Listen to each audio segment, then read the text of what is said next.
Hey, it's Tucker Carlson. You may have noticed that the companies whose products you buy tend to kind of hate you. They're controlled by massive multinational corporations, and they have all kinds of weird agendas that you're supporting when you buy their products. We didn't realize that nicotine pouches, which we've used for years, were in this category. We just want a nicotine pouch. And then they lecture you and take the money you give them to support things that you hate. So we decided we're going to make our own, and we did.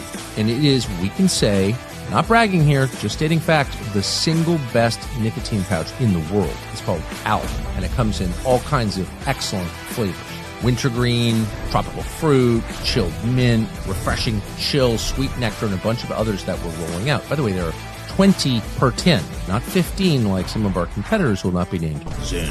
And they're in 3, 6, and 9 milligrams. It is the single best nicotine pouch ever made. Go to alppouch.com. You will not regret it.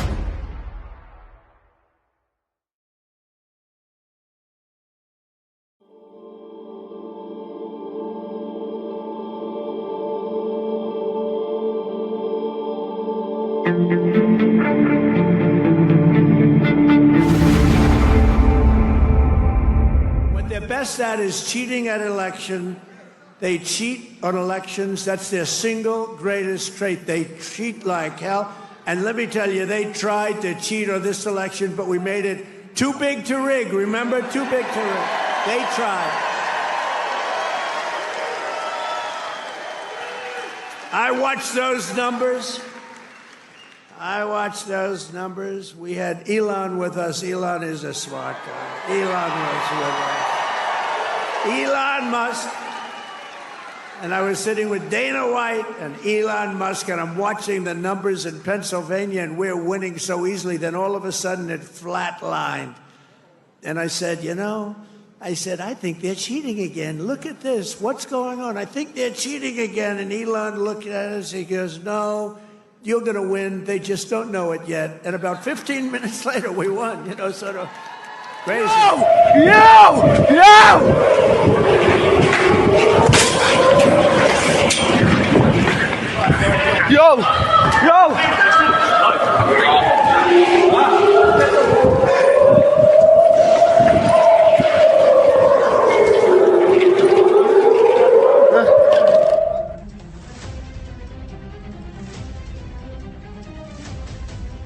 جدیدترین ارتقا که اکنون در تمامی شهرهای موشکی این ارتقا انجام شده. آخرین تست عملیاتی این موشک 28 فروردین ماه امسال بوده. از نظر بالک هم تغییراتی معلوم ایجاد شده در ساختار خود موشک. ما هم در بحث هدایت هم در بحث مانور. این دقت میتواند عملیات‌هایش را انجام دهد. برای نشان دادن دقت سر جنگی این موشک، مواد انفجاری داخل کراهک موشک با کمترین حد خود گذاشته شده. یعنی ما الان اینو جوری طراحی کردیم که به راحتی بتونه تادو عبور کنه ازش با انجام مانور و مقاومت در مقابل جنگ الکترونیک از سامانه‌های پدافندی ضد بالستیک عبور کنه.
في برجله يمكن راسه.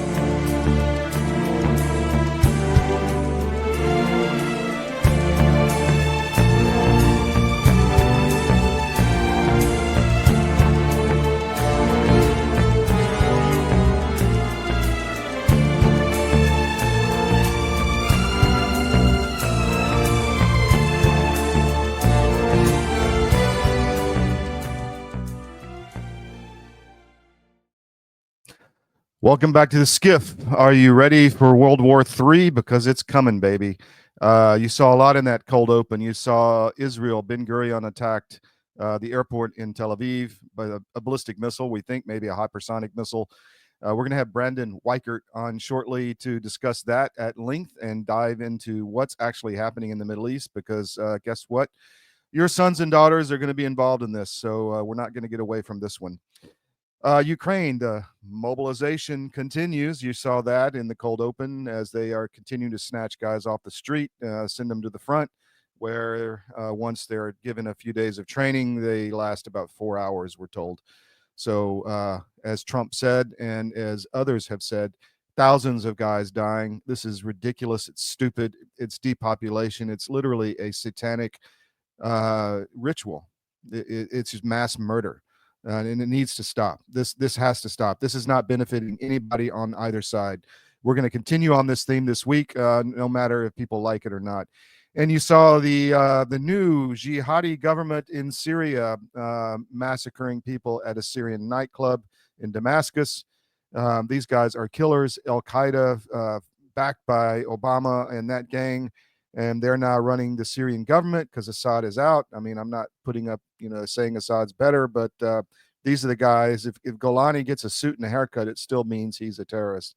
And this is still going on. They're still killing Christians. They're still murdering Druze.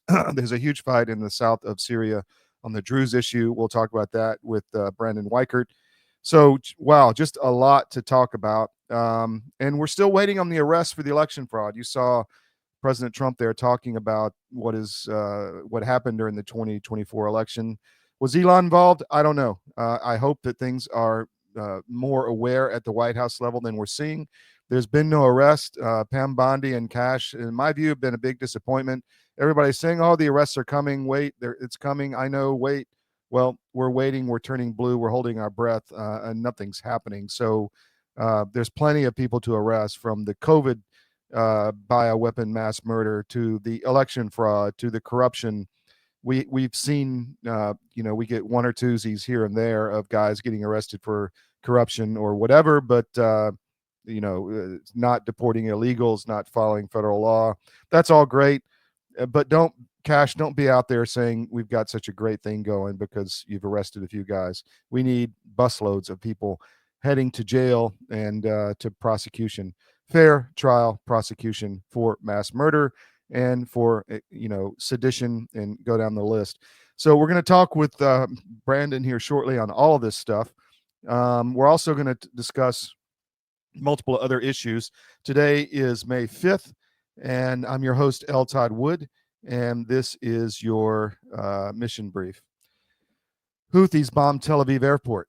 So that's a big one. We're going to get into what's behind that, how it happened, and what the consequences are with Brandon. Israel is going to occupy Gaza.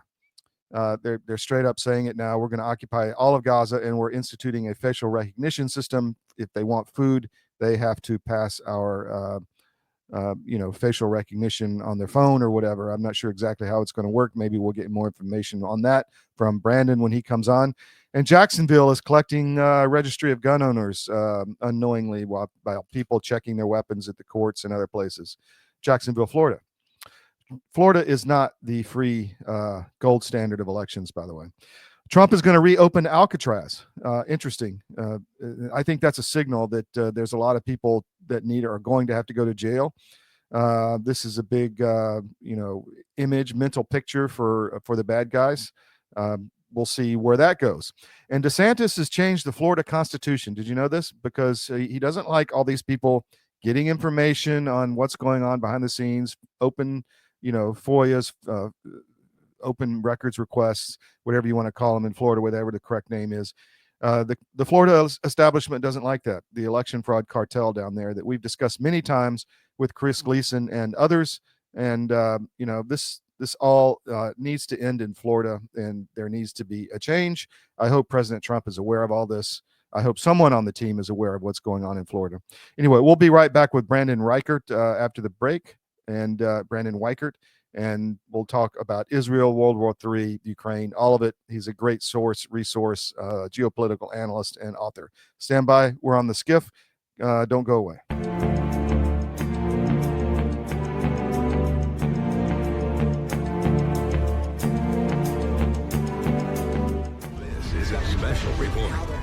Knowing how to invest your money is harder than ever before.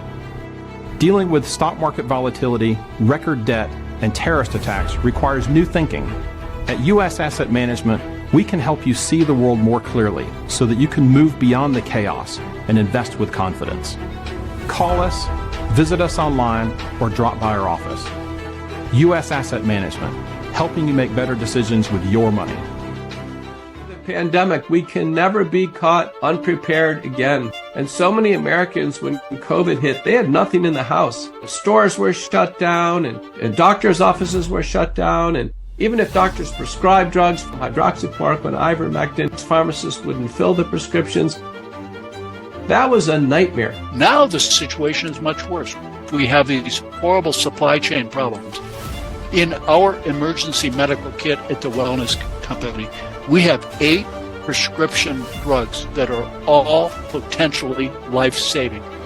Most people who died with COVID, they died in the hospital because they didn't receive early treatment. Every American family should have one of these.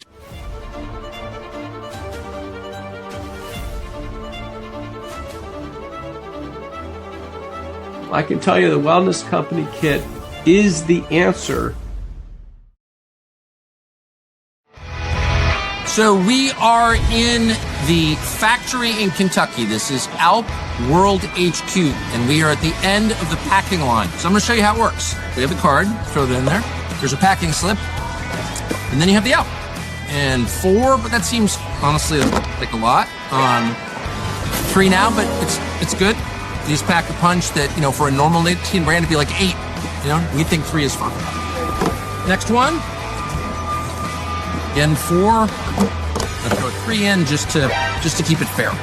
Okay? There you go. So you can see you can get fast at this. And really, it's just a matter of repetition. This is kind of the assembly line that, Henry Ford devised so long ago. Tucker, stealing all the applicants.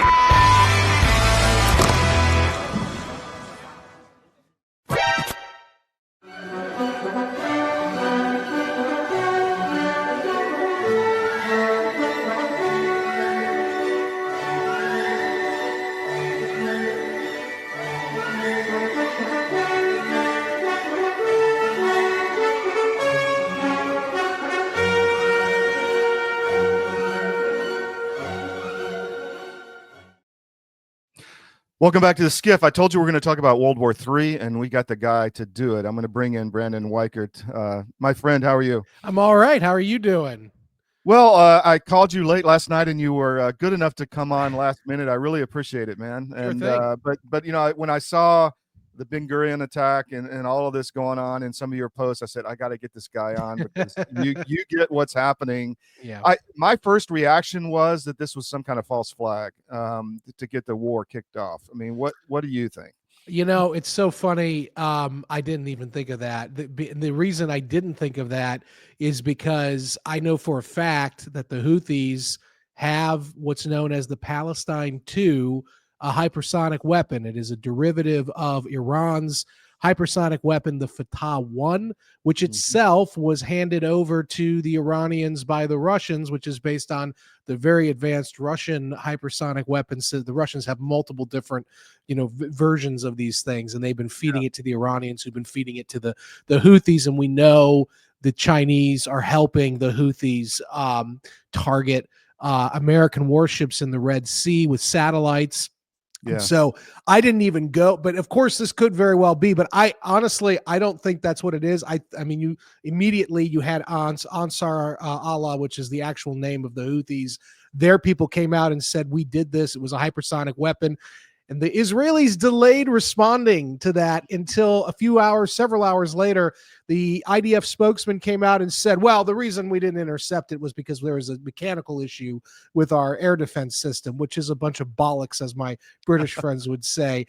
No, what happened was no air defense system in the West, either Israeli or in the United States or Europe, has the capacity to stop a hypersonic weapon, which is exactly why I didn't even think of false flag, because I thought, well, we know the Houthis have this system, and the Houthis have been threatening to use it on the Israelis.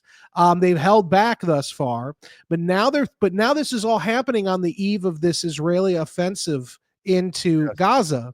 I wanted to bring it up. Yeah. Yes. And so this is all timed. And the reason this is happening now the Houthis are saying they're going to do an air blockade with these hypersonic missiles. They're going to prevent any aircraft from entering or taking off from Israeli airports. This is a big deal, but this is all about not just Gaza, but this is all about Iran. And they're trying to put the squeeze on Israel and by extension the U.S. to not strike Iran. And I actually don't think Trump really wants to strike Iran. So this is maybe some fuel for his fire to go diplomatic as opposed to, full on war. Well, he came out with that this morning, and let me see if I can find that, if I have the right clip. Anyway, he said that, I have it on CDM, but he said look, this is all Iran, and if it doesn't stop, it's going to be really bad for Iran. And then Netanyahu came out afterward and said, yeah, I agree with Trump. It's going to be really bad for Iran. So I thought of you again, like these guys are serious about popping off this war, man. I don't know if Trump is, though. I don't know how to say this because I am a supporter of Israel, but we all know that Israel has a massive amount of influence over our congressional system.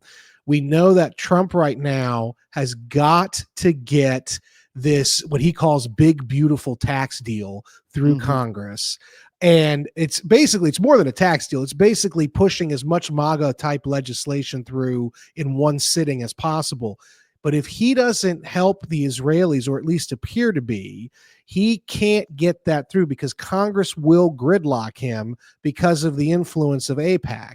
And so my working assumption right now is he certainly has advisors who want him to go in hard, but I actually think Trump is doing a bit of, rope-a-dope right now, where he's trying to placate the pro-Israeli faction, and he's trying to also placate the MAGA faction, which doesn't want war, all while trying to get his domestic agenda through. Because Trump does know, if he goes into a war right now, his domestic agenda is over forever, and there's no coming back from that. So I would say his presidency is over. If he attacks Iran, I think it's done. I mean, it's over. Yeah. No, because what's going to happen is, and we talked about this a little last time I was on, again, I'm not a fan of the Iranian regime. I would love to see it go away, but there's a way to do it and there's a way not to do it. And the way not to do it is the way that we seem to want to do it, which is we bomb them and we just say, hey, good luck. The problem is there's going to be second and third order effects that will ensnare the Americans. And so, this is classic Middle East politics. It's a quicksand. It's geopolitical quicksand over there. And so the best way for Trump to get his agenda through domestically is to not get ensnared at all. But Netanyahu very badly wants to get the Americans. And I just add this. This is why I didn't think it was a false flag also. Okay. The Israelis, their plan to attack Iran in October of last year. You remember after Assad fell, the Israelis pushed into Syria and created an air corridor linking their airspace over Syria and northern Iraq into Iran, northern Iran. The Israelis launched an airstrike against Iran in October that took out a handful of S-300 air defense systems in Iran. But that was supposed to be the beginning of a much larger air campaign. And something happened to force the Israelis to pull back, and it wasn't American pressure.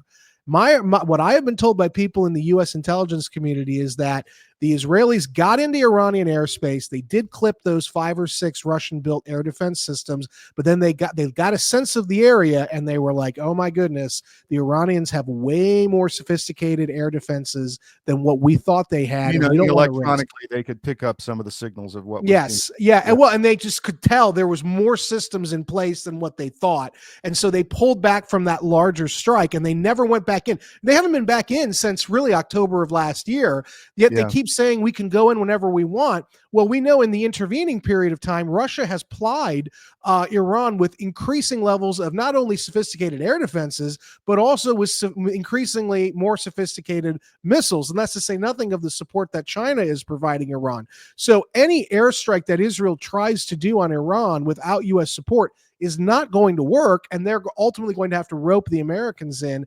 And that's where the complications come in. Well, that's exactly what they're trying to do. You know, Yes. even Bannon's coming out against Netanyahu saying this is ridiculous. It is ridiculous. So, you know, they have been in Gaza for what, 2 years?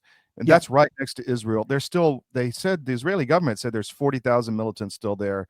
40% of the tunnels are still there.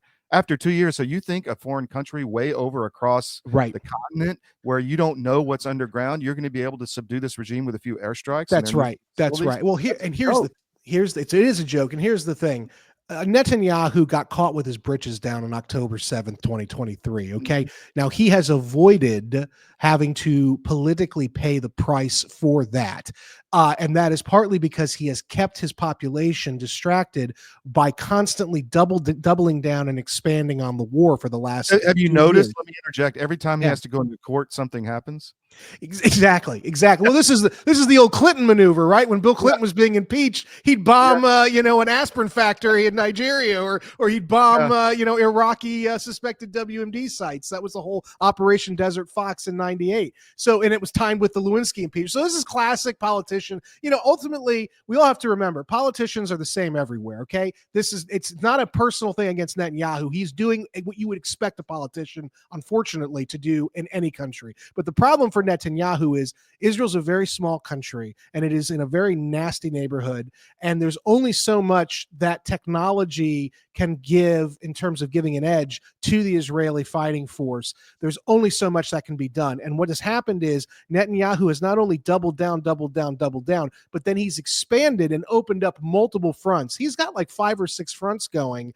The IDF cannot handle this. They just called up 60,000 troops, right? Did you see that? Yeah, I saw that. And that's not enough for what they want to do. And there's another thing. I have an article pending at the National Interest. I don't know if it's going to get published, but basically I break down the Gaza operation, and they're getting ready to go in. And my argument is, if you remember, up until 2 weeks before they actually went in the first time after October 7th, the talking point was this is going to be an Israeli-style Fallujah attack.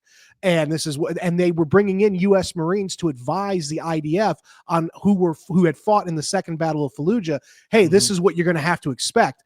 Within a few weeks of that operation starting, though, no plan survives contact with the enemy. Within a few weeks of that plan being enacted, the Israelis could not do it. They could not pull off the Fallujah style door to door. We're going to hunt everybody down one at a time. So they had to pull back, and they started flattening Gaza.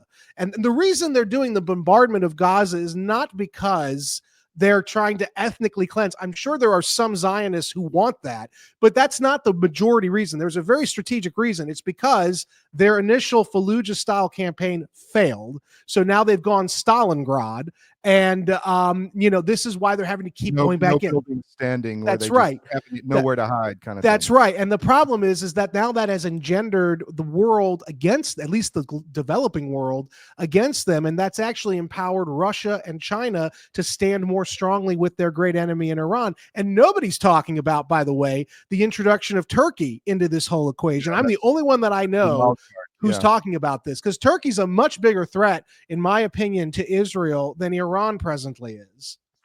So, I think I said this last time, but I have no problem. I have friends in Israel. We interview generals here all the time. We had General Cooper Wasser on recently. We had Yifa Segal, the chief of staff of the Israeli ambassador. Right. My point is, they can fight and fight for their country all they want, but that's right. Don't send our boys and girls over there to do it for you. And by the way, we do have U.S. forces on the ground. That is a fact. It is not advertised, obviously, and they've been on the ground since October 7th. My point here is, and this is where my colleague Dr. Michael Scheuer comes in, and I spoke with him recently, and he reminded me of a quote he gave in 2005, and he said, "Look, no country has a right to survive." He said a country has a right to defend its right to survive. Mm-hmm. But that means that, you've got to not only have the political will to do it, but you have to be smart about how, especially if you're a small country surrounded by bigger enemy countries like Israel is, you've got to be smart about the plays you're making. Gaza, you had to do something about Gaza because they're the ones who attacked you, Hamas and Gaza. So that makes sense. But expanding into Syria, expanding against Iran, threatening to go into the Houthis, Yemen, which is beyond ridiculous, trying to pick a fight with Hezbollah. Hezbollah's leadership was decapitated, absolutely, and that was a brilliant move by the Israeli intelligence, and that they should get all the accolades they deserve for that. It was brilliant. That's a textbook example of how we should be handling terrorism for the future going forward. But the problem is that only does so much. It's a massive paramilitary force. They've got a lot of battlefield experience in Hezbollah, which is based in Lebanon to the north. They are directly supported by Iran. That support has weakened because of Assad's fall, but the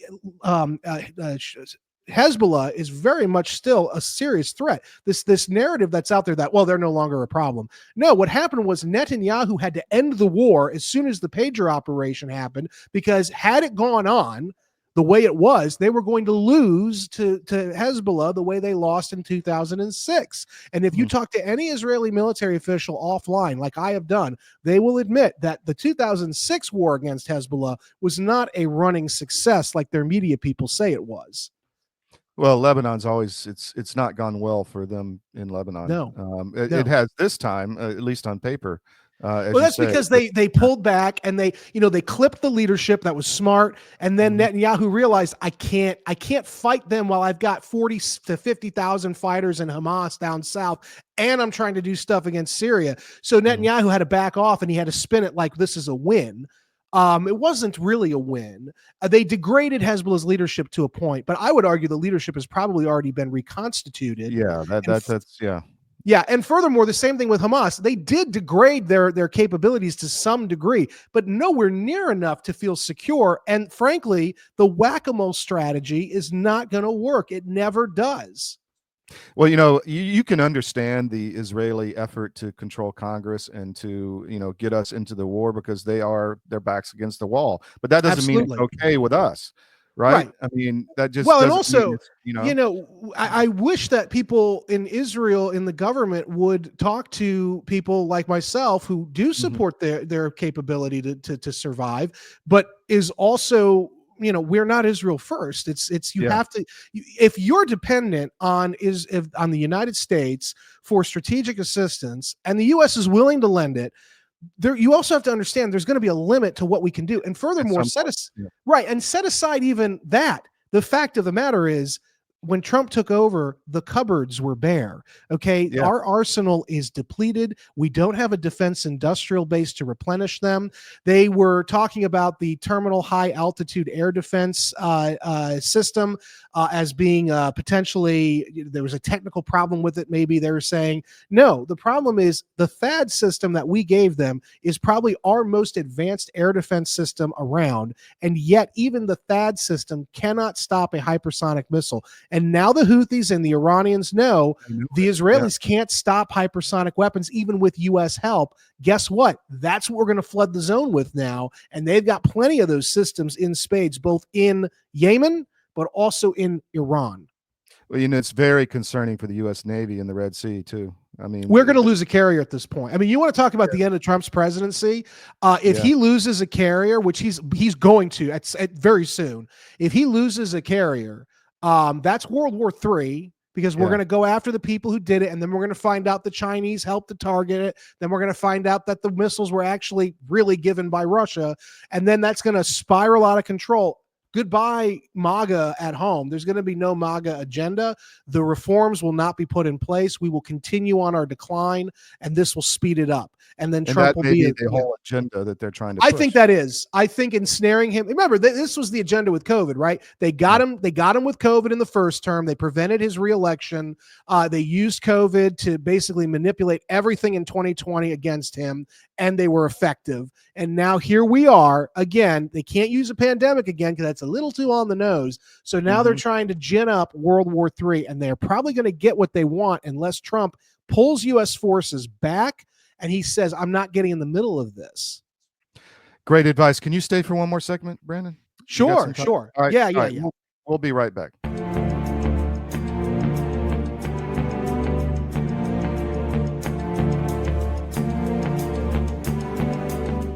Well, in the case of hydroxychloroquine and ivermectin, these are two medications that have been FDA approved for use in humans for decades. They are very, very inexpensive. Interestingly, available over the counter in almost every other country other than the US and Canada. You can just walk into a pharmacy and buy them like we buy Tylenol in much of the world because they're that safe. And we've known for decades that ivermectin has very strong antiviral properties. It has anti-inflammatory properties, and both ivermectin and hydroxychloroquine are what we call zinc ionophores. They help to move zinc from the bloodstream into the cell, which is where it needs to be in order to fight off a virus. So lots of application for these, and we have every reason to believe that those drugs also will likely have some efficacy against H5N1 or a number of other respiratory viruses that we may meet down the road. If you haven't noticed, gold has reached a new high, all-time highs actually, and keeps going up every day. Why is that? It's because precious metals are a long-time historical store of value.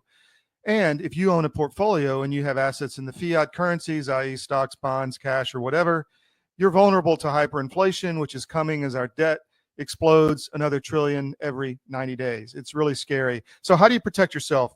Go to Advisor Metals. If you look on any of our CDM.press sites, about halfway down, there's an ad for Advisor Metals. Click on it, fill out the form for your contact info, and Ira Bishotsky will contact you and talk to you. It's an easy conversation. There's no sales pitch.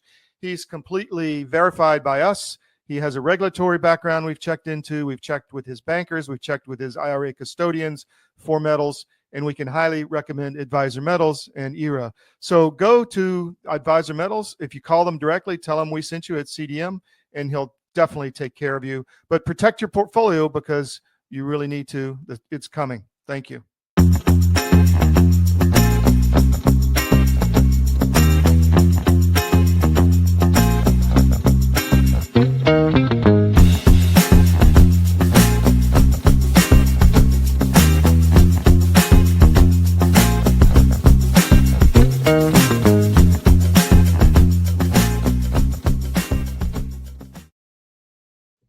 Welcome back to the SCIF. I'm here with Brandon Weichert. I just got notice heavy U.S. aerial activity in Syria with A-10 Thunderbolts and Apaches.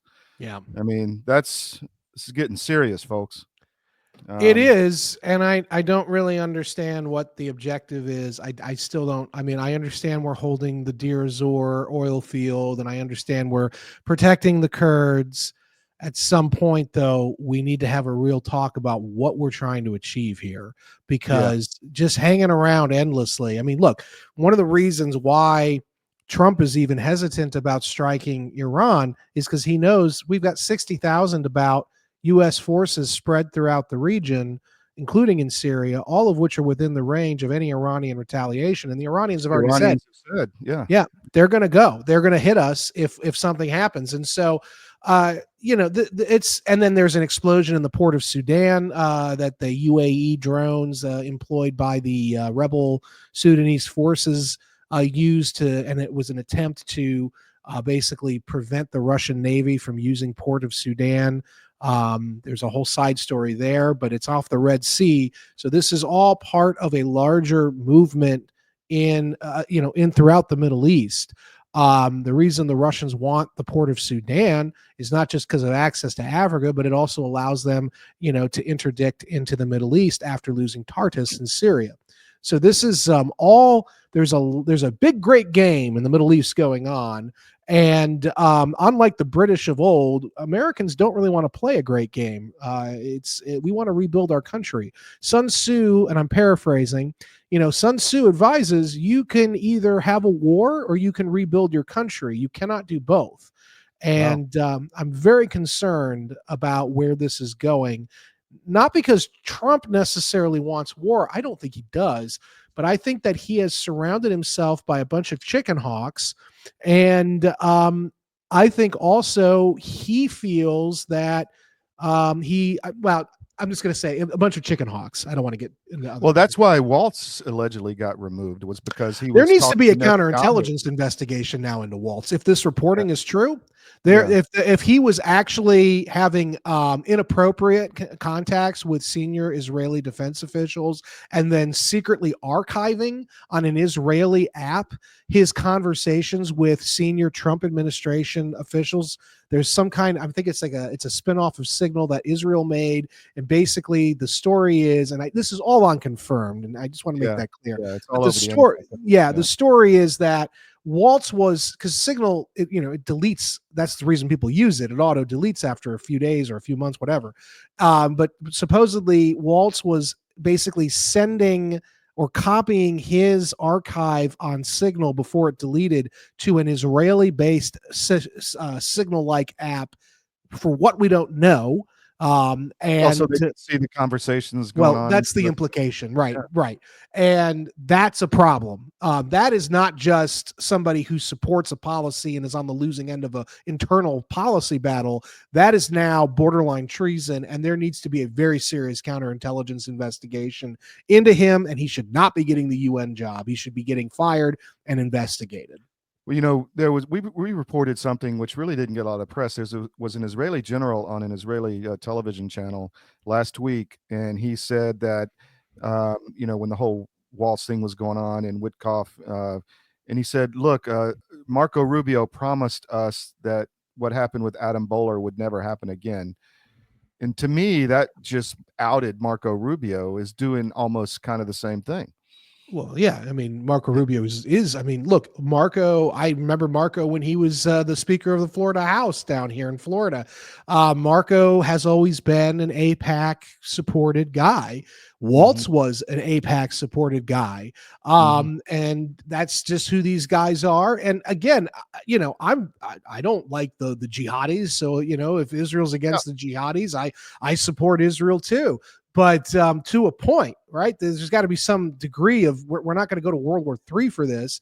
Rubio is falling into the same trap, in my opinion, that so many secretaries of state fall into, where they start prioritizing the interests of our foreign clients over the interests of the United States. And it's the nature Perhaps that's why Witkoff got the envoy job instead, because I know Rubio was pissed off that he wasn't the guy traveling the world and trying to get peace. Yeah, well, and Witkoff is a very smart guy. So he was apparently offered the national security job after Waltz was fired, and Witkoff does not want anything to do with it, because Witkoff knows full well the mosh pit that is the White House national security staff. He will get nothing done, and he will be miserable doing it. Right now, he can travel the world, and he's basically really the negotiation czar, and he's very good at it, contrary to what the neocons say. Definitely. So, it was reported, and we reported it, that they removed 1,500 troops, I think, to Iraq out of Syria. The U.S. did, but left 500. And I scratched my head. I wouldn't want to be one of those 500. I know. I mean, dude, yeah, why horrible. would you do that? It's because there's an ongoing war, and the blob just won't let go of their canard in Syria. And what's the problem is, first of all, is Syria doesn't exist anymore. It's not a real country anymore. It's really 3 or 4 smaller countries. I argued in 2015 and 16 we should have been basically cantonizing Syria, breaking it up into its ethnic and religious subgroups. We should have been doing that over a decade ago, but we didn't. And here we are. It's happening naturally anyway. And so you're going to have the Druze component supported nominally by Israel. You're going to have the Sunni portion, which is basically the Muslim Brotherhood, which is going to be a perennial problem. It's a conduit for Turkish power projection. And then you're going to have in the east the Kurdish section that we nominally support. So that's the real Syria. There is no central Syria. The idea we're going to keep 500 troops in that melee is ridiculous. We should get them out. We shouldn't even have troops in Iraq anymore. I agree. We need to pull back and downsize our role there.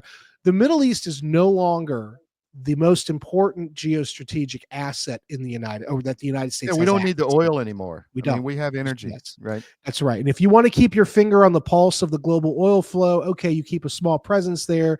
Okay, I got it. But the idea that we're going to somehow win over the Saudis, for instance, when their number one client is China in Asia, number one and number two. Number two is Japan. So they have their primary clients are Asian now. It's no longer to the West. Iran, 80% of their oil and natural gas is purchased by the Chinese. That's why China has a on-the-ground presence in Iran that people do not talk about. It's a very large presence, and it's growing. So the idea that we're going to win the Middle East is so ridiculous, especially when we have most of the resources we need in our hemisphere, not just in the North America, but in Greenland and throughout Latin America. We should be focusing on that, because right now China and Russia and even Iran are crawling all over our hemisphere, which is a problem. Well said. So let's talk about Gaza. Is this going to work? Israel has said today the government approved, they're going to occupy Gaza. They're calling up 60,000 reservists, and they're going to institute facial recognition to distribute food. So that, to me, looks like the Chinese social credit app. I mean, to get food. I mean, that's the matrix. That's all of it, right? First of all, they're not going to be able to do it. Second of all, this thing is going to. My personal opinion is, if the Israelis keep going down this path, Israel's probably not going to exist in a decade, because they will have galvanized the entire region backed by China and Russia against them. And there will be a real threat to Israel's continued existence. They should not be doing this thing in Gaza. Frankly, what they should be doing is they should be building a big, beautiful wall between southern Israel and Gaza, and basically, telling Gaza, you cross that line, we're just going to nuke you. And I mean, this idea they're going to go in, they're going to occupy, and they're going to terrorize the people. And Israel should be getting everybody's sympathy because they were attacked. But instead, Israeli policy is engendering it's empowering Hamas. It's giving Hamas all of the which is what they want. They know this, right? So they're like enabling it. Exactly. And so it's very bizarre. It's very sad to see, because, Israel is a tiny country. They cannot do all of this. It took, 150,000 troops, and that was on the low end. 100,000, I think, U.S. troops, 50,000 British and various other troops to go into Iraq and occupy it for over a decade. And we all know how that went. You're going to go in with 60,000 to 100,000 IDF troops, and you're going to hold Gaza indefinitely, and then you're going to subject and those they're people. bring in U.S. contractors too to distribute. Of course. Of course. Yes, of course. And you're going to subject these people to all kinds of, humiliation. I mean, first of all, humiliation like that in the Arab culture, that's only going to engender more resistance. Okay. And that's this whole thing is a born to lose strategy, and it will blow back hard on Israel over the next decade in ways they don't understand. And the reason it's happening, I don't even think a majority of Israelis really want this. My opinion on this is Netanyahu is politically up against a wall. He's legally up against a wall, and he is trying to do everything he can to squeeze out of the the situation he's found himself in because of all the legal and political issues over the last decade with him. But Brer Rabbit couldn't get out of this mess. And so he's just doubling down, and he's sacrificing his own country in order to get out of whatever legal and political bind he is in. Yeah, we're going to stay on this story. So what's the deal with this bill in front of Congress that got pulled, I guess MTG said, well, my understanding is that Steve Bannon is the reason it got pulled. Well, that's my understanding. It was a bill in Congress that if you criticize or you say the boycotts on Israel are a good thing, you can go to jail for 20 it's a complete violation of the First Amendment. Look, I went up against pro-Palestine supporters when I was in college long ago. The Students for Justice in Palestine had me on a list. I was the president of the College Republicans at DePaul University. So I used in Chicago, I used to go, in fact, Jon Stewart featured us when we resisted the Sabra hummus bans. I led that movement. So I've gone up against the Palestinians. I know what they are. I know what so many of them are. They're a combination of weird Marxism plus Islamism. This is no group we want to really have affiliation with. But ultimately, there's a First Amendment in this country, and you cannot infringe upon it. You cannot punish people for writing an op-ed. Okay, it's not going to happen. It's wrong.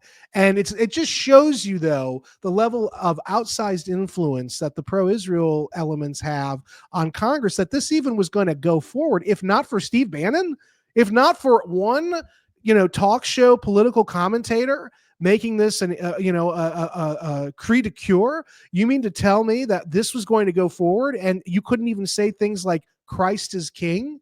You can't talk about, this is very, and by the way, I fully accept that there are people who use Christ as king as an anti-Semitic backdoor. But the fact of the matter is, most people who say that are not anti-Semites, and you can't punish, and even if they were, you cannot punish them for saying mean things. That's not or supporting boycotts or whatever was in that bill. Yeah, that's right. So I guess the Epstein files, they have no list now or in time frame that the list to come out. So who knows where that's going. That thing's never coming out because Epstein was a Mossad operation. That thing's never coming out. It's funny. When Ehud Barak went after Netanyahu after October 7th, and he was in a tweet storm, and Netanyahu's first response to Ehud Barak was, hey, I didn't hang out with Jeffrey Epstein for a decade. So even in Israeli politics, it's like everybody knows what that was. Everybody knows what that was. And our intel services were in on it too, because they were benefiting from it on some level, I'm sure.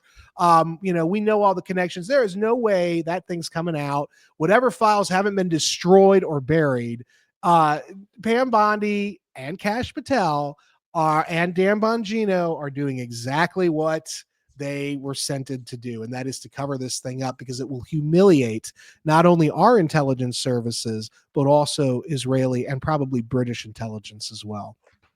Wow. So much to talk about. Can't wait to have you back. But tell us about your books before you go, please. Yeah, so I've got 4 books: Winning Space, How America Remains a Superpower; The Shadow War, Iran's Quest for Supremacy, which is relevant to this talk; A Disaster of Our Own Making, How the West Lost Ukraine and Biohacked China's Race to Control Life. You can follow me on Twitter at @WeTheBrandon, and you can purchase my books wherever they're sold, probably best on Amazon for convenience sake. Excellent, man. Thanks for your time. Really appreciate it. Short notice. Yeah. Exactly what I wanted. Thank you. All right. Talk to you soon. Bye-bye. Bye.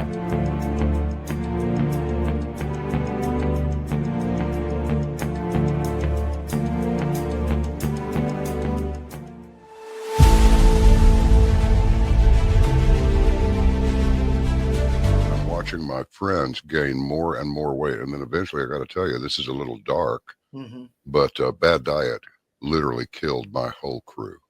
Wow. Diabetes, a stroke. I mean, all kinds of stuff. It's like, you had a stroke? You're not even 50 years old.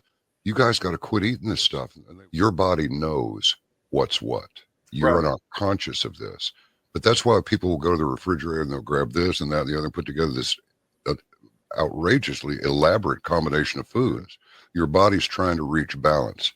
Unbeknownst to us, our bodies are always trying to reach homeostasis. You can't eat all of this stuff and expect to live a long time. And one thing led to another, and I went, forget this. We're going to make our own product. So we partnered with one of the world's top 3 biochemists where nutrition-specific study is concerned. I said, all I want is the best nutritional and immune support product in the world. So we mixed it in yogurt. It's a powder. I got a bag of it here. I keep one on the console all the time, just so I can show people. Yeah. And it's a powder. Now, this is not candy. This is hardcore nutrition, and sugar is an enemy. And most people do not know that the reason these bellies are showing up on people all over the place, your body makes fat to store the toxins it can't get rid of. So it just puts them over here. But I can tell you this, you take this for 30 days and then lay off of it for 2 or 3 days, and you'll go, good grief, give me some more. Skin, nails, hair growing back. Cut yourself and it heals in half the time.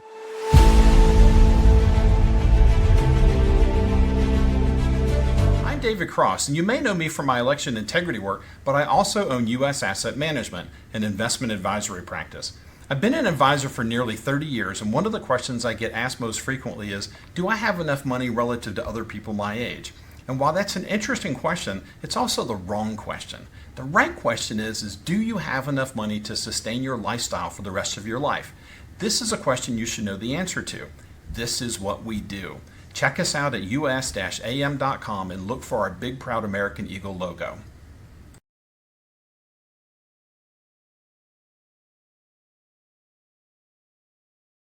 We have foot, slogging over Africa. Foot, slogging over Africa. Boot, moving up and down again. There's no discharge in the war. 7, 6, 11. Welcome back to the SCIF. Give David Cross a call if you have an incident in your life, development, whether you sell a business, you have a death in the family, you get a divorce, whatever, and you need financial help. David's the guy to call. We trust him. He's been through multiple bear markets, knows what to do. U.S. Asset Management, that's us-am.com. Check him out. Also, Nucleo Boost. This is the package. I use it daily. It gets me through the 24/7 grind news flow that we have here. We've had a lot of good response from people on, it helps my autoimmune, or it helps this or that, or, clears up this or that. We're not saying it has, it's not medicine, but it's not candy either. It's hardcore nutrition, as John says. Go to cdmnutrition.com, check it out, get the subscription. It's cheaper, and you get it once a month, and it comes to your door, and you take a scoop of it in a smoothie or yogurt or whatever, and you've got all the building blocks your body needs at the cellular level. So we want to talk about some of the issues on the mission brief. So I'm going to bring this up. This is the article on CDM where we're talking about the attack on Ben Gurion Airfield, and also the Israeli invasion or occupation of Gaza, and how they're looking to control the population and distribute food, because their concern is that the food is going to Hamas and that it's being stolen, and they're using it for money to rebuild, to sell the food on the black market or whatever, and it's not helping the people it's supposed to help, and so they're trying to solve that issue. So there's that article, and also the Ben Gurion attack, which is the main airport in Tel Aviv. You could make a point, it's the main airport in Israel, and there was a hypersonic missile, according to Brandon, on the airfield, caused a lot, not so much damage, but psychological damage, because Israelis are not used to that at all. They are used to missiles coming in, but that was a severe hit in the middle of the airport, and the Houthis are making hay on that one. So, in the political and PR realm. So President Trump has said he's going to rebuild, reopen, and expand Alcatraz. I think this is a signal to the bad guys that we are going to have a lot of people that need to go to prison, and Alcatraz is one of those. It's a symbol, right? I mean, it strikes fear in the heart of a criminal to be sent to this island.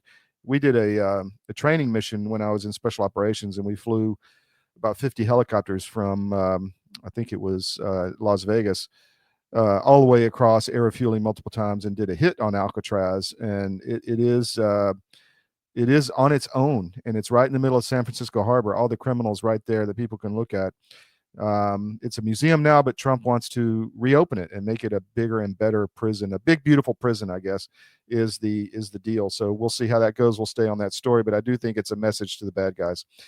There is a lot of bad stuff happening in Florida. You may not be aware of it, but if you go to our Florida paper, the MiamiIndependent.com, you will see over and over again articles about the lack of a gold standard, lack of election integrity, and a focus on corporatism in Tallahassee that is not cool. The elections are rigged. We've proven that over and over and over again. In Florida, it's not the gold standard. You can go to MiamiIndependent.com, find all of Chris Gleason's coverage.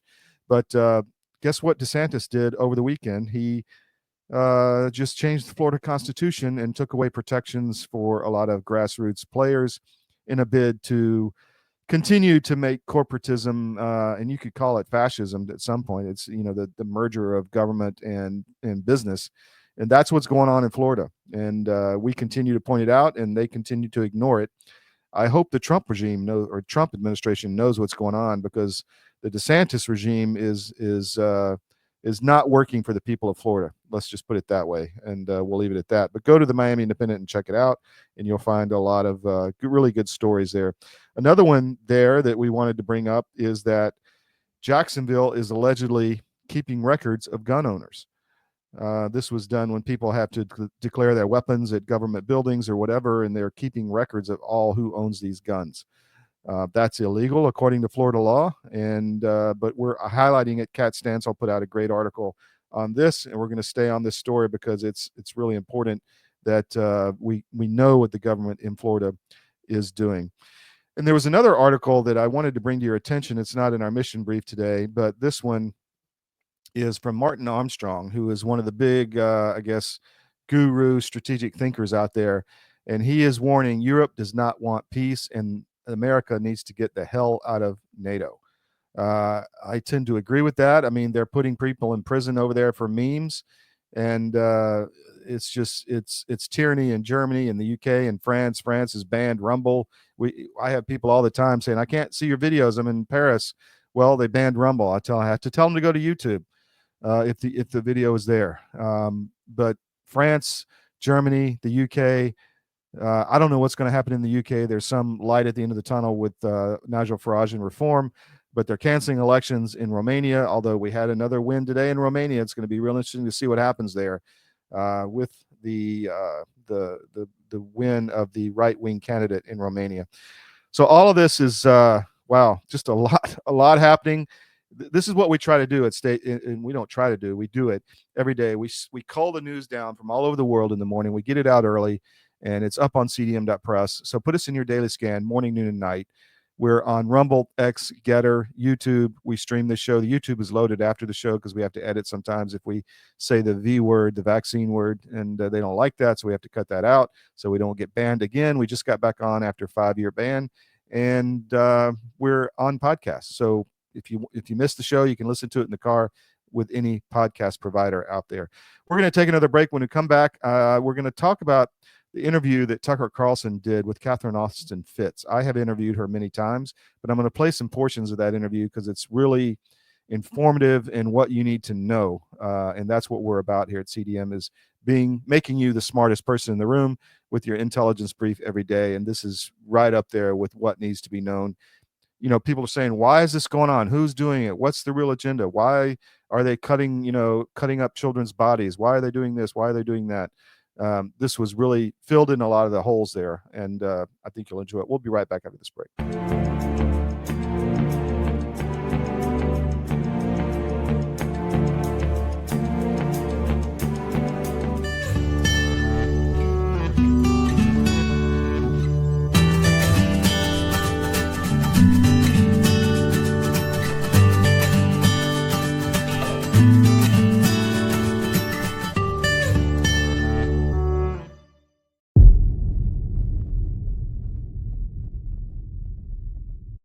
The bird flu is circulating. We're getting more and more press, more fear mongering, more warnings about this. First, let's start with that. what say you on? Well, what I say is it specifically is not circulating. It's in animals. There's one human, maybe two transmissions, no human-to-human transmission. And stand by, everybody. If there is some sort of sudden human-to-human transmission, you should immediately be suspicious that gain of function was involved with that. Just the fact that they're taking an animal virus and going nuts on it in the press and talking about it all the time, that to me leads me to believe that they have concerns that somebody is doing something with that virus, because this would not happen naturally, in my opinion. Our world is changing rapidly. Many crucial systems we depend upon are collapsing. And the most important system that is failing is the food supply. Mr. President, this Council is more than aware of the multiple challenges and threats the world is facing today. But the threat of famine, people starving slowly to death, must be a red line. These food prices are going to keep going up and up, and they're going to keep feeding excuse after excuse, narrative after narrative. Yeah. Where you're going to have to get off that treadmill and start getting more autonomous with your own food growing. You want to make sure that you can eat, because frankly, food is the biggest issue as we are going through these transitions. But amidst the chaos, there is a path to resilience. Marjorie Wildcraft is the female leader of the survival and preparedness movement. Marjorie has taught millions of people how to grow an abundance of food in a grid-down situation, even if you have no experience, are older, or out of shape.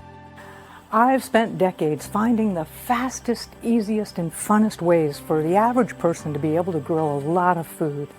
I've created a step-by-step process that's so simple that even kids to elders have been using it in order to grow a lot of their own food. And you can too, even if you have no experience, you're older, or you're out of shape. Growing your own food is like printing your own money. Get started today.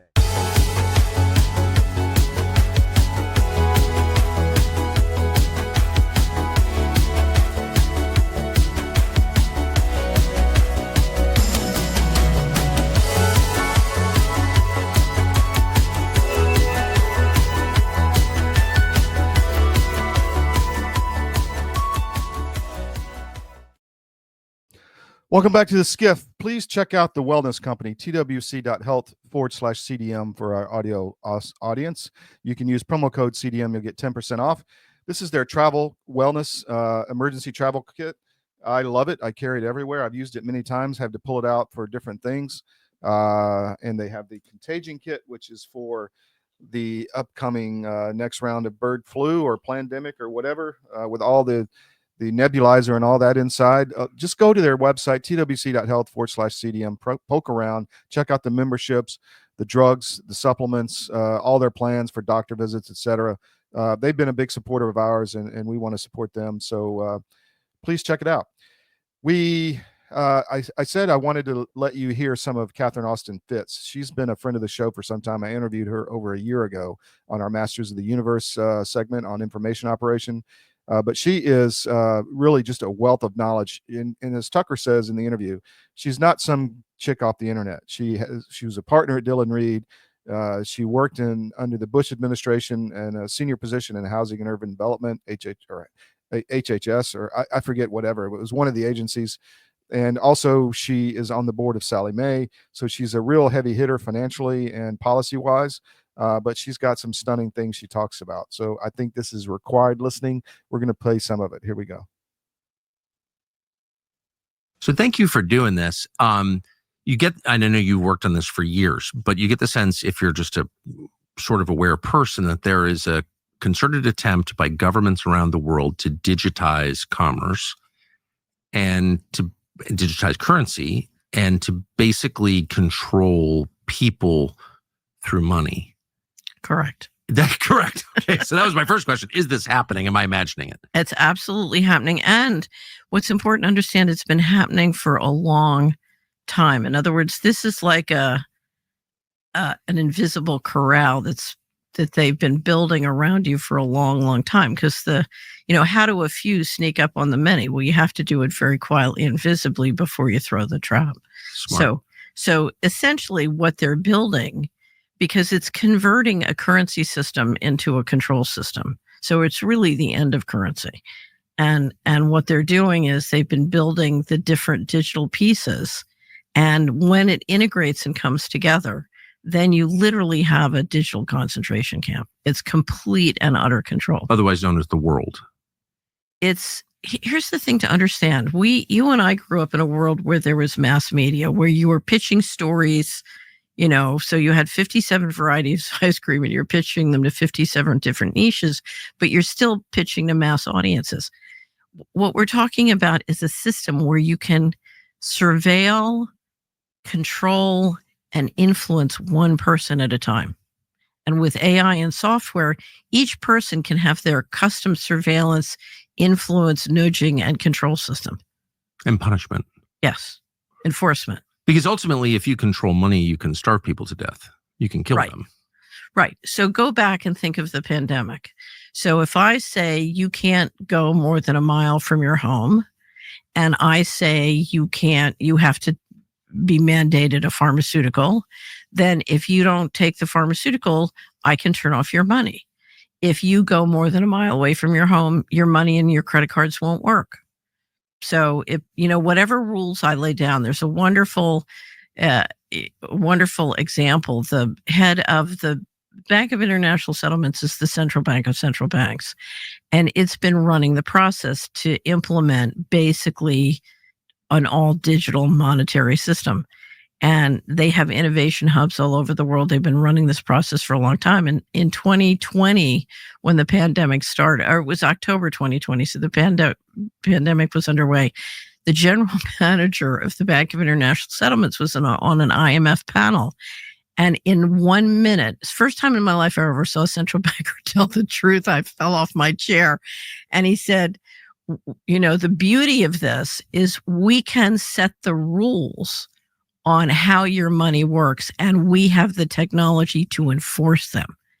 And what he was saying is literally from one place in, anywhere in the world where the technology exists, you can track each person individually. You can set a complex list of rules, like legislation, regulation, and administrative policy, and you can enforce them all with the technology with AI and software. So have you ever seen, there's a wonderful movie called The Lives of Others about the German Stasi and surveillance. It's about a group of artists and sort of creative, talented people who are under surveillance by the German Stasi. And you see what it's like to be under surveillance for 24/7.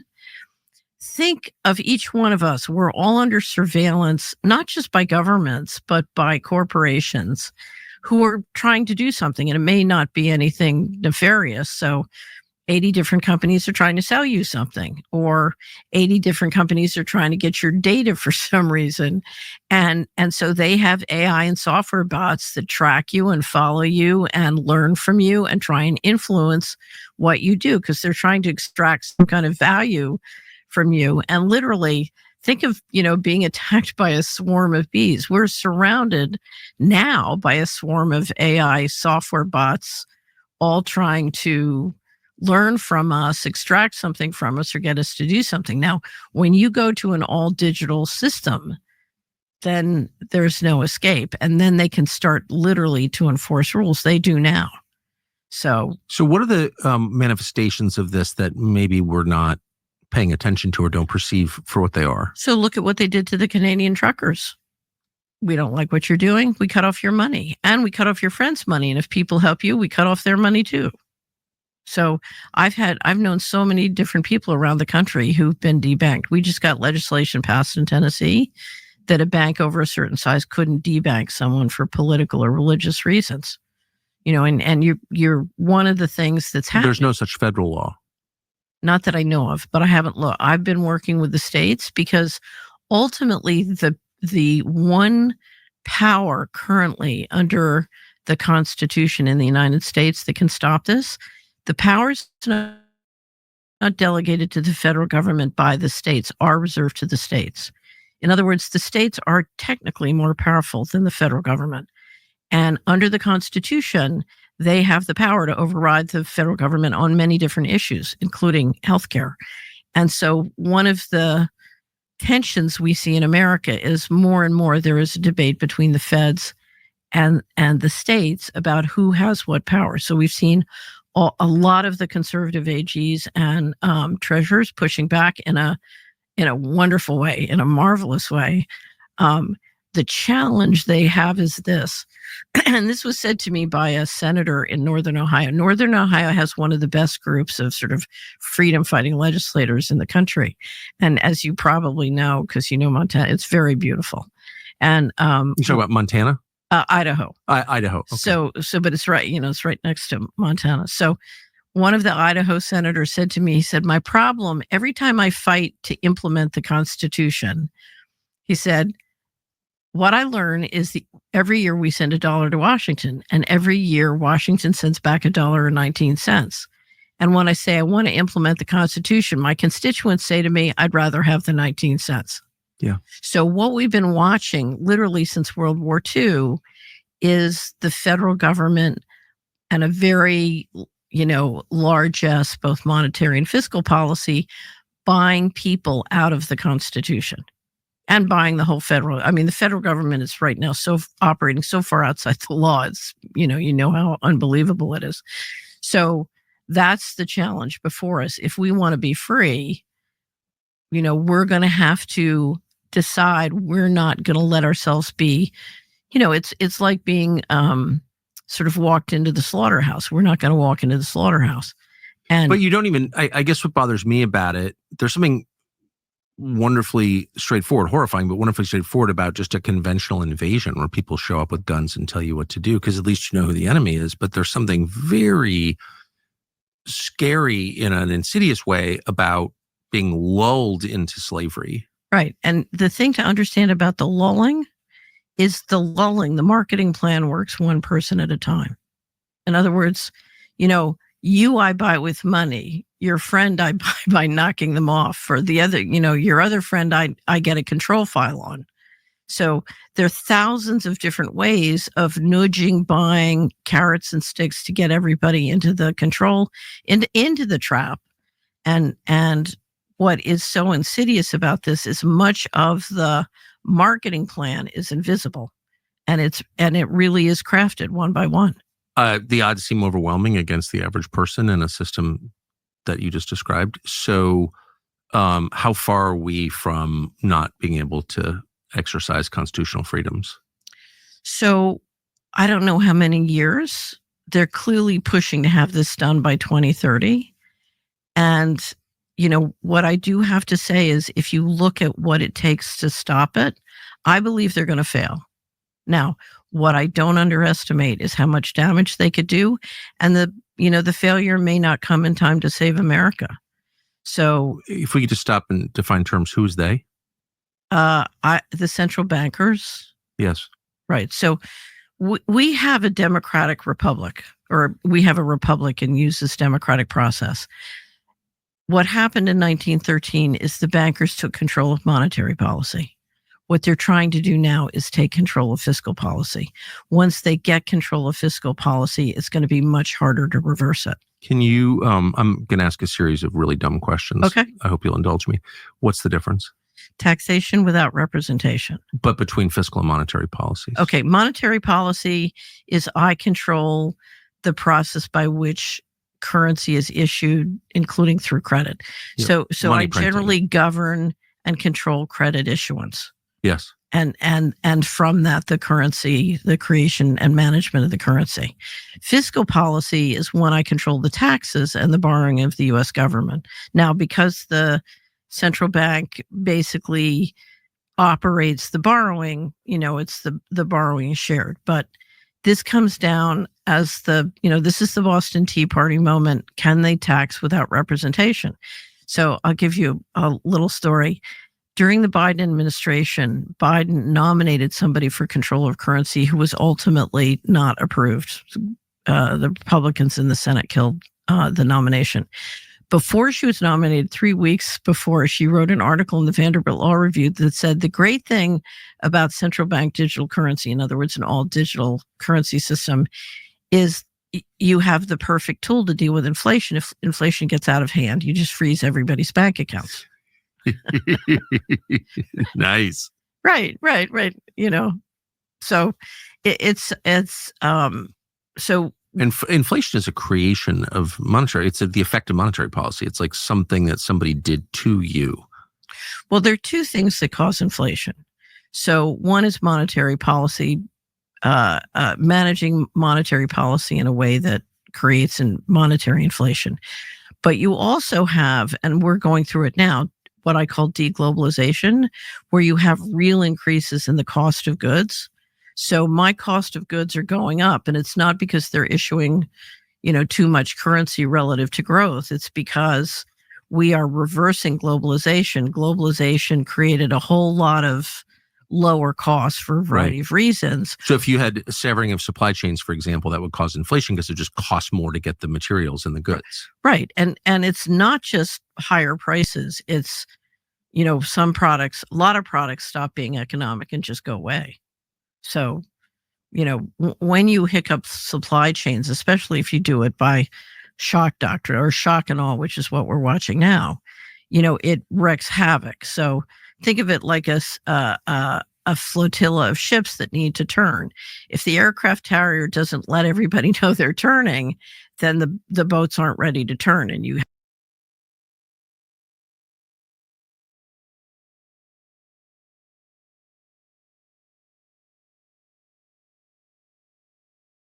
We're going to take a quick break. Sorry about the delay there. We'll be right back, and we'll have more Catherine Austin Fitts. So stay with the SCIF. So we are in the factory in Kentucky. This is Alp World HQ, and we are at the end of the packing line. So I'm going to show you how it works. We have the card, throw it in there.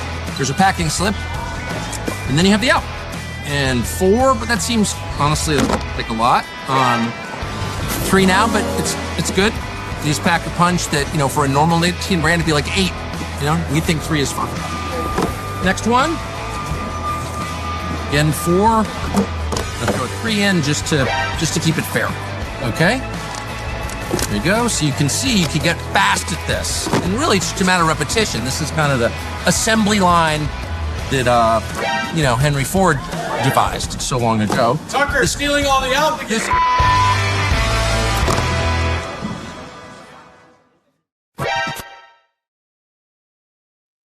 Now we're back with Catherine Austin Fitts. Just a powerful interview. We're going to play several segments of it today. So here we go again. You have boats smashing into each other. You sink a lot of ships doing that. You sink a lot of ships. So leaving aside whether that was wise or not, that's what we're doing. Right. So you get inflation out of that. Of course, you're absolutely right. If oil prices go up, you get inflation. Right. And that deglobalization started in the financial crisis. So it's accelerating now, but it's not that we just started it. How did it start in 2008? Yes. Because why?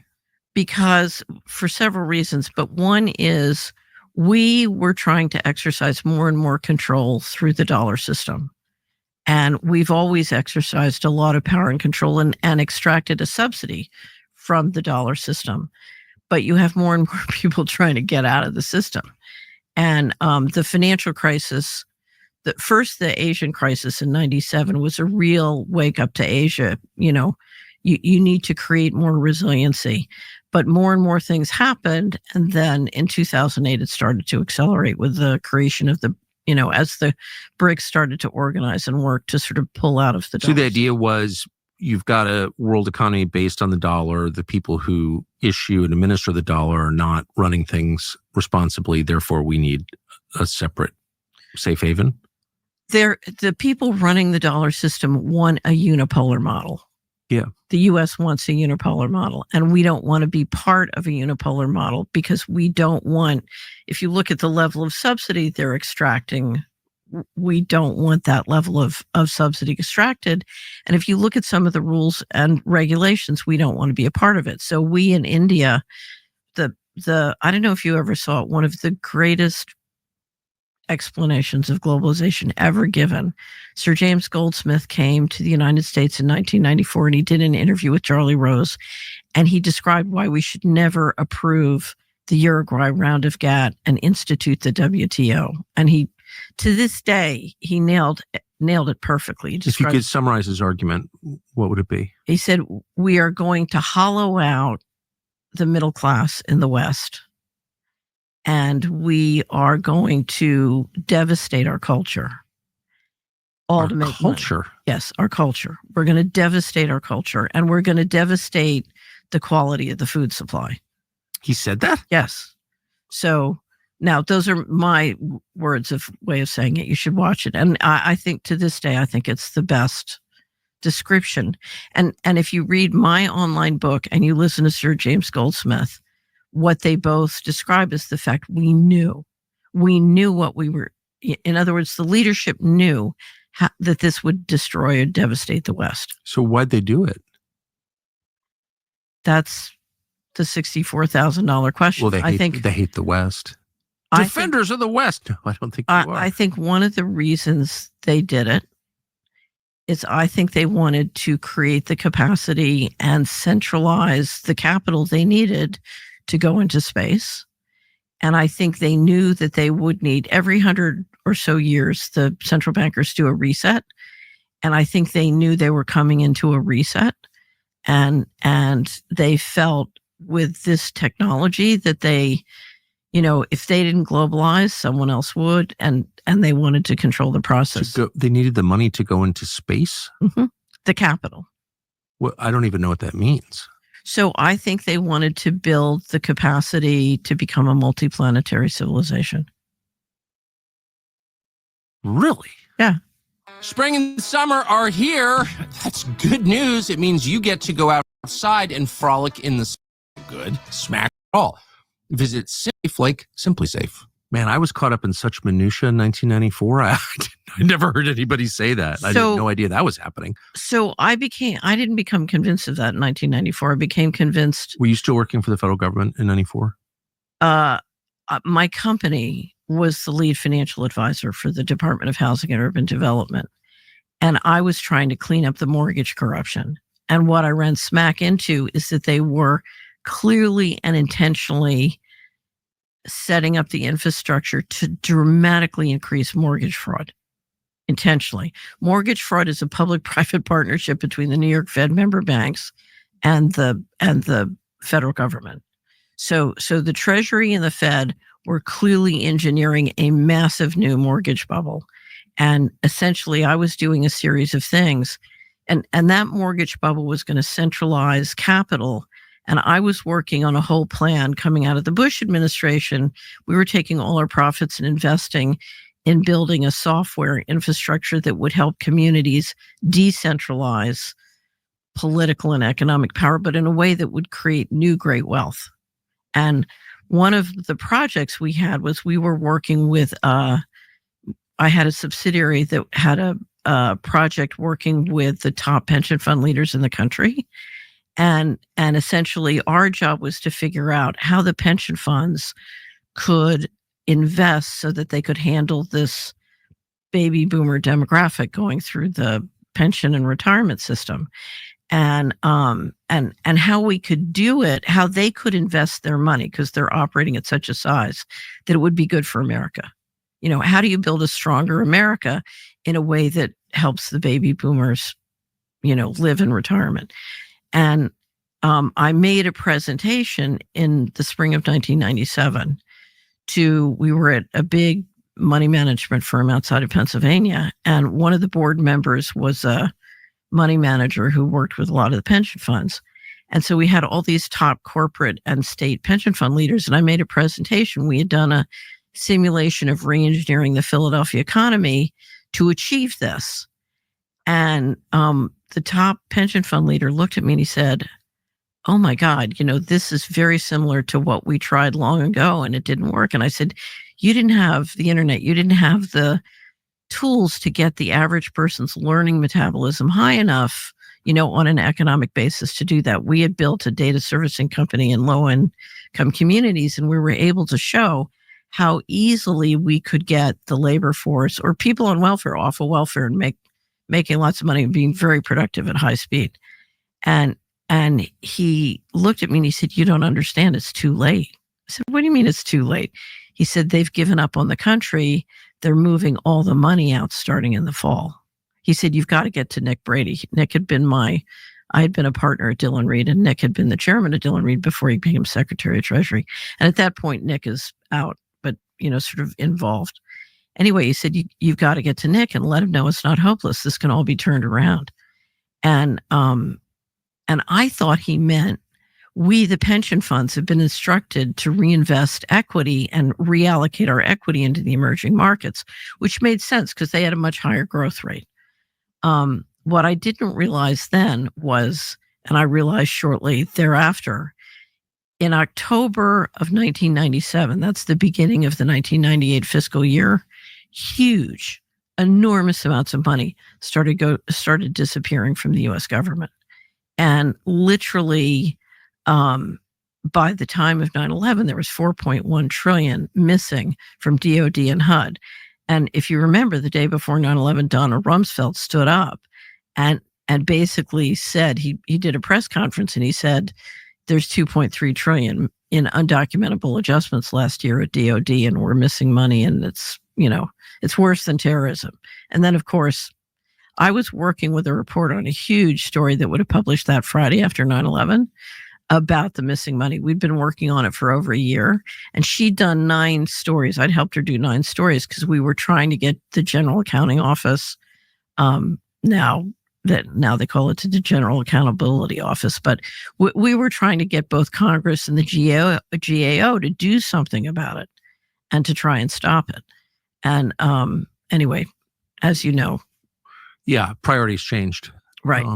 For reasons that we still don't understand. And I understand. Yeah. Well, well, I don't think the average person, I think, sort of thinks, well, maybe there were 19 guys from but here's Saudi or something. I call the Patriot Act the Control and Concentration of Cash Flow Act.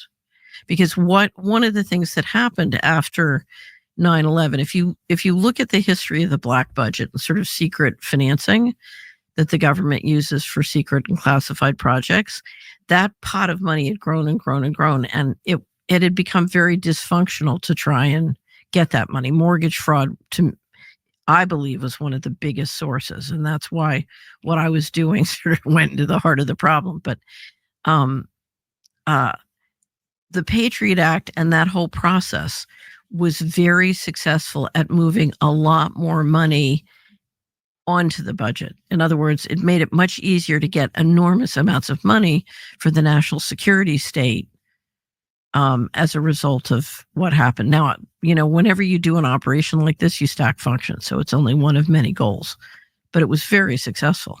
Boy, it went right over my head. I thought it was all about Muhammad Atta. I had no idea. I know you're laughing.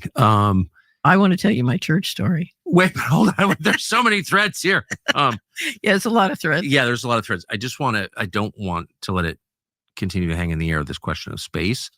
You sort of threw that out parenthetically, but I've never heard that before. So you believe, going back 30 years, that people in the U.S. government and in the finance world wanted money for space. Yeah, it wasn't U.S. government. It was the central banking. If you look at the group of people who meet through the BIS. What's that? The BIS is the Bank of International Settlements, and it's the central bank of central banks. Where is that located? It's in Basel, Switzerland, and it has 63 of the most powerful central banks as its members, and the New York Fed and the Fed are both shareholders. They became shareholders in 1994. In one sentence, what's the purpose of the Bank of International Settlements? Okay, so there are 2 things you need to know about the Bank of International Settlements. I'm not sure my brain's big enough for this, but keep going. It is. Okay. It has sovereign immunity. What does that mean? It's above the law. It's its own country. Right. It's its own country. It has its own police force. And essentially, other than one of its staff being in a car accident or, minor things, no one has the legal authority to move against it. Okay. And it's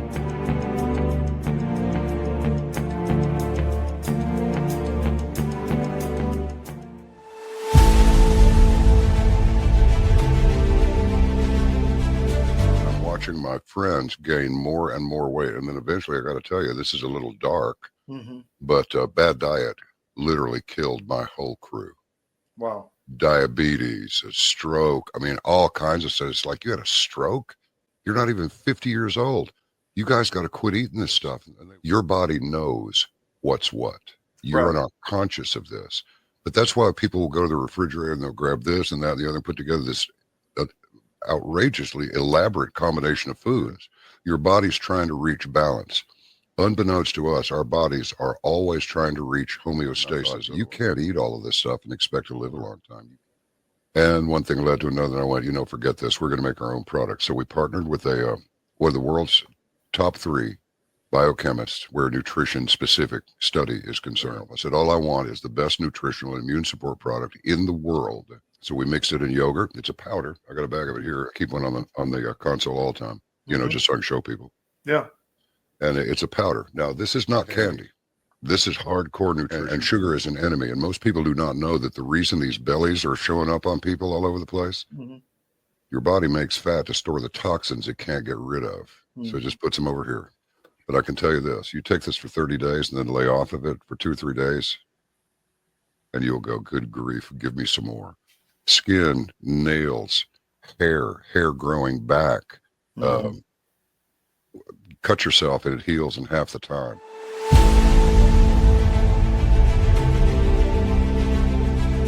I'm David Cross, and you may know me from my election integrity work, but I also own U.S. Asset Management, an investment advisory practice. I've been an advisor for nearly 30 years, and one of the questions I get asked most frequently is, do I have enough money relative to other people my age? And while that's an interesting question, it's also the wrong question. The right question is do you have enough money to sustain your lifestyle for the rest of your life? This is a question you should know the answer to. This is what we do.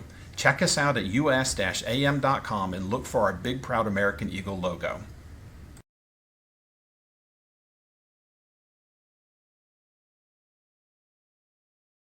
We have foot,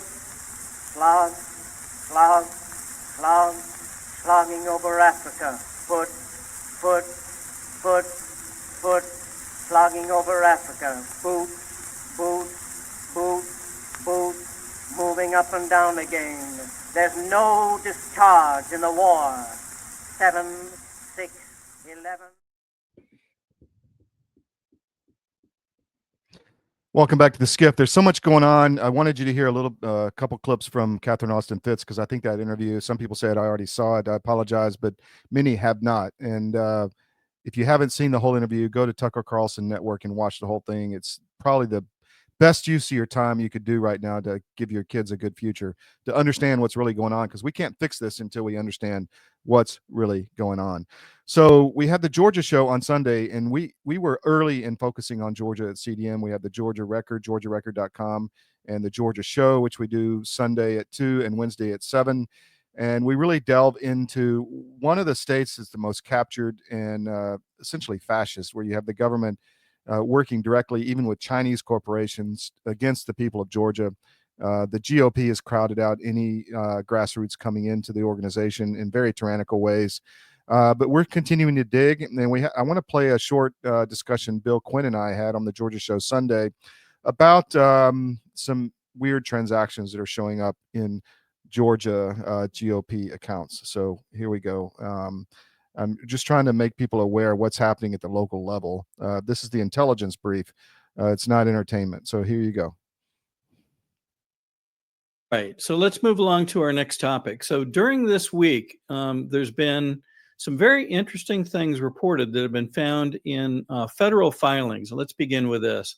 So this is a post by Kylie Jane Kremer, Amy Kremer's daughter, and Kylie Jane has her own following and posts often on Twitter with things that she and others are finding. This happens to be centered around a FEC, Federal Election Commission filing done by the Georgia GOP.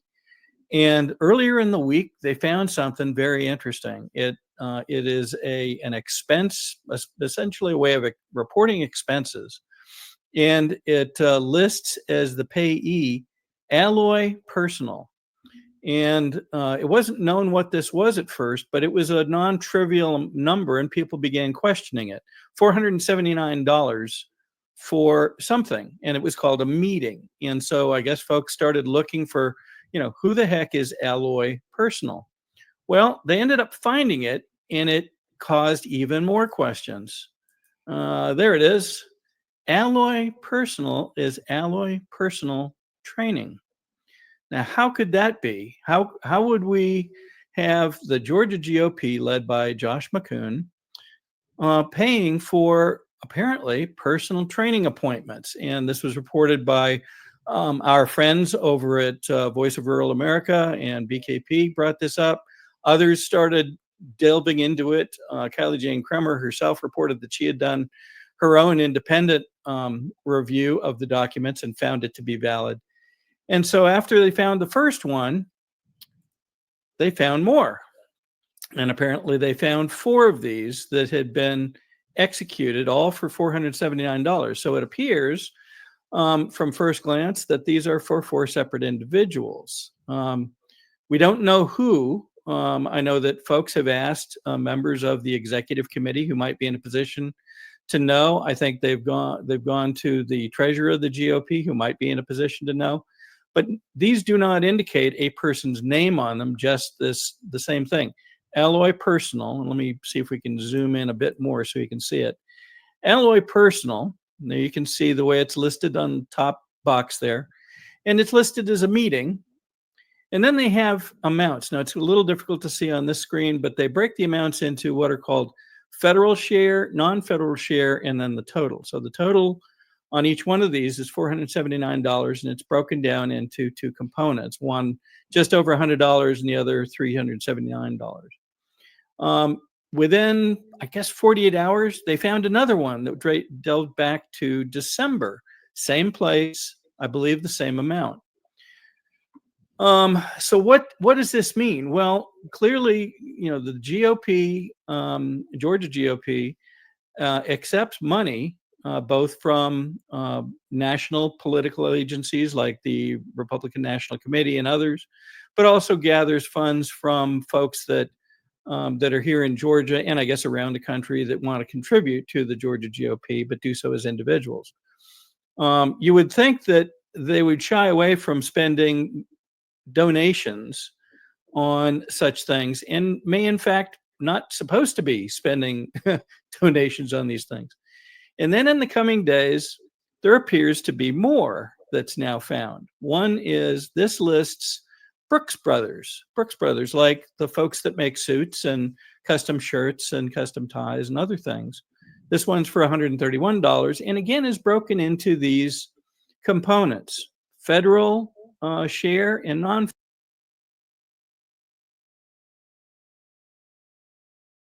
So you can see the weird expenditures going on with the Georgia GOP, but there's more. Unfortunately, there's a race going on for the new state committee in Georgia, and there's an obscene effort to restrict who can come in, and if you do get in, what you can actually say about what's happening inside the Georgia GOP. So we're going to talk about this NDA, 9-page NDA that essentially Georgia wants its members to sign to get access to the state committee. And if you, and the NDA essentially reads, if you say anything bad about the Georgia GOP, we can fine you $25,000 each time and you have no recourse and we can come after you in court. So again, pretty tyrannical, and here we go. Thank you for the audience on that. Back to you, Bill. Okay, let's bring Hank back in. Hank, you back? There you are. I am. So I want to play a video from a meeting with Trump and Rubio, I believe earlier today or yesterday. And they've uncovered yet again more information that has to do with keeping information from people, silencing people, and preventing communication. I want to play this first, and then we're going to come back. Okay. Out of the business of why it wasn't widely reported, or maybe it was. We had an office in the Department of State whose job it was to censor Americans. And by the way, I'm not. Let's try that one more time. There's at least one person at this table today who had a dossier in that building of social media posts to identify them as purveyors of disinformation. We have these dossiers. We are going to be turning those over to these individuals. We can follow up with the media story. Well, we are going to turn over these dossiers to the individuals, and they'll decide whether they want to disclose it or not. But just think about the Department of State of the United States had set up an office to monitor the social media posts and commentary of American citizens to identify them as vectors of disinformation. when we know that the best way to combat disinformation is freedom of speech and transparency. Okay, take those two words and stick them in the back of your mind for just a moment, both us and the listeners. When you need to, when you want to be able to stifle truth and the ability to share truth, what do? They stand in the way of open communications. And we are actually seeing that play out in the same context as what we were just discussing with the Georgia GOP. So this is the NDA required for folks to get the list of all delegates and alternates back in 2023. You'll recall that, in fact, Josh McCoon was elected in June 2023, the 10th, if I recall correctly. And this is what they needed to sign. And it had certain stipulations and certain standards, but was essentially one page in the signature block. That's changed. And now this is the length of the current NDA. And just to make sure we illustrate it properly, there it is. And within that, they have now included a stipulation of non-disparagement. Now, what is disparagement? Well, they don't really tell you that. So could that be saying that you don't like Josh's haircut, or the way that Lori McLean speaks, or you don't like the color of the logo? We don't know. The problem with all of these kinds of things is it is completely one-sided. Attorneys that have reviewed this have, in most cases, told their clients, from what I am told, no way you sign anything like this. This is completely one-sided. They're in their judgment, they get to do what they want to you and can fine you $25,000 for everything they deem to be a violation of this agreement.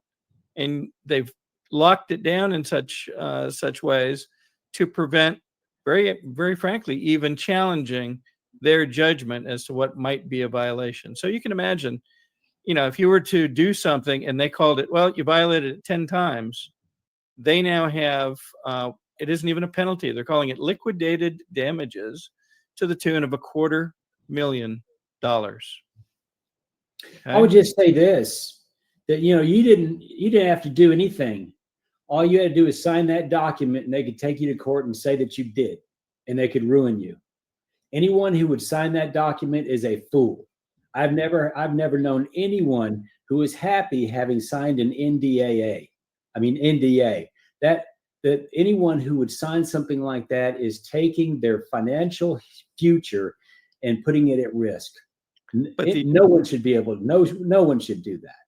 The key is the effective function of this is to put fear in those that might ask to get a copy of the delegate and alternate list, and also open the door for those that they deem that perhaps they don't even just like them, that they might find violations or might find things that they claim have been done in opposition to this agreement. The key is the ability to communicate should be a staple. It's freedom of speech is a foundation, I believe, of the Republican Party's platform. The ability to reach people that will be deciding on your role going forward, if in fact you're a candidate, should be part of what's provided. Why are they guarding it so hard, and why are they providing these horrific measures against folks is unknown, but it seems to be in a series of decisions that are meant to, in some ways, really intimidate folks. We'll be doing a article sometime in the next few days about something we call the Men in Black. And when we were covering I'll call it trial, but it wasn't really a trial, of BKP when he was the hearings at the Eagles Club, we were having a conversation outside and were approached by two gentlemen in black suits, black ties, black shoes, and they had the little curly Q radios in their ears.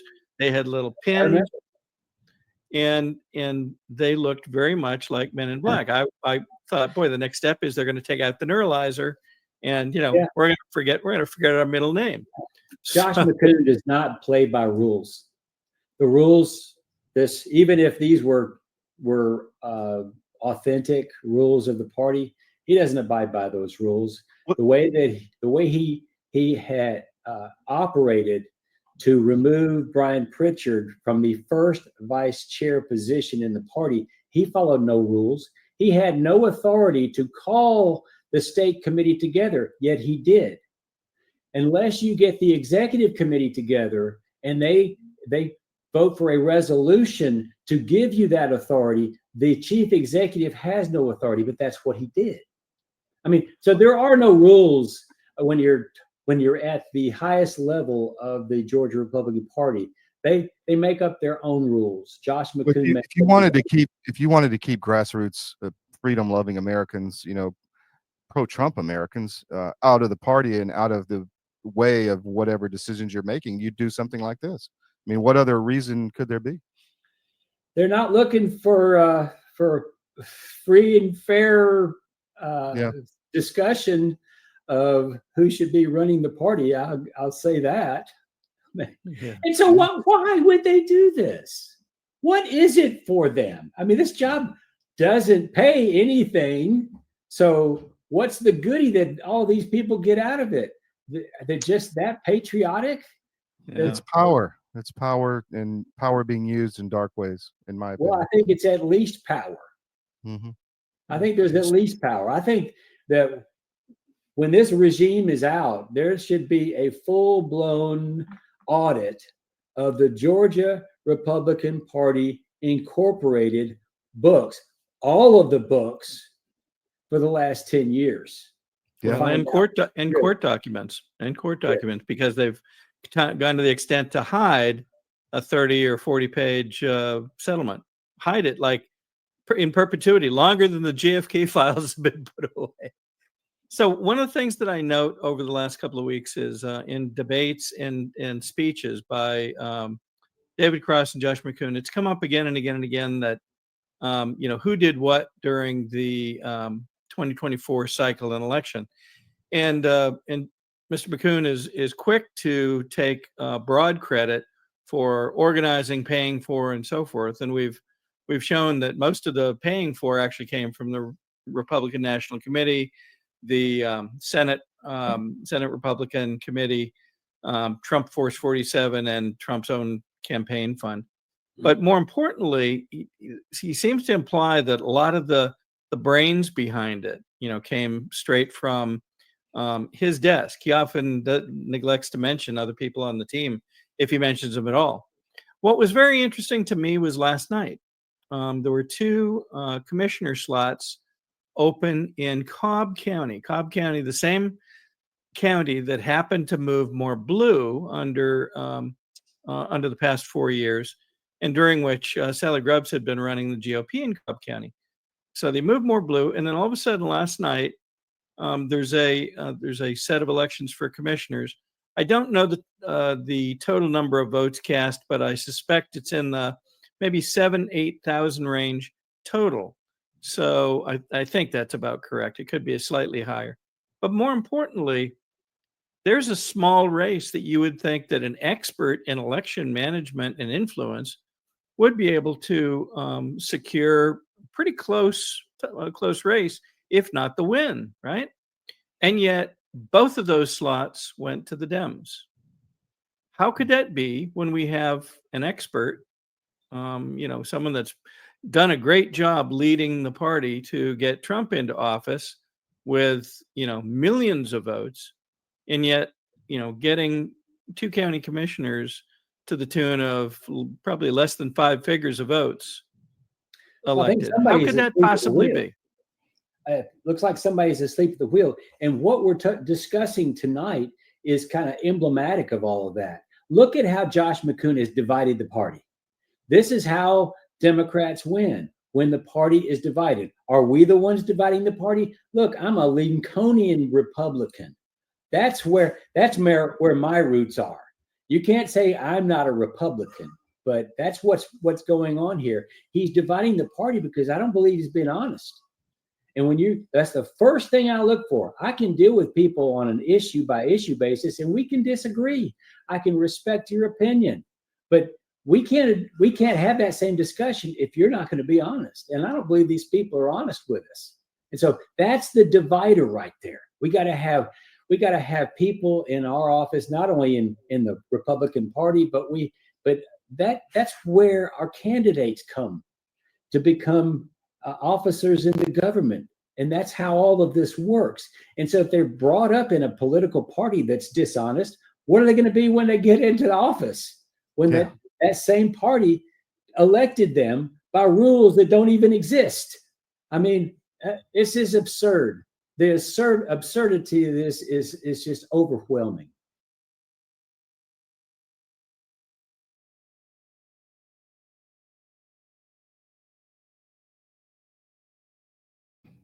Welcome back to the SCIF. I hope you enjoyed today. We are really focused on bringing you information you need to know to understand what's happening around you and to deal with it. And so we're going to continue to do that.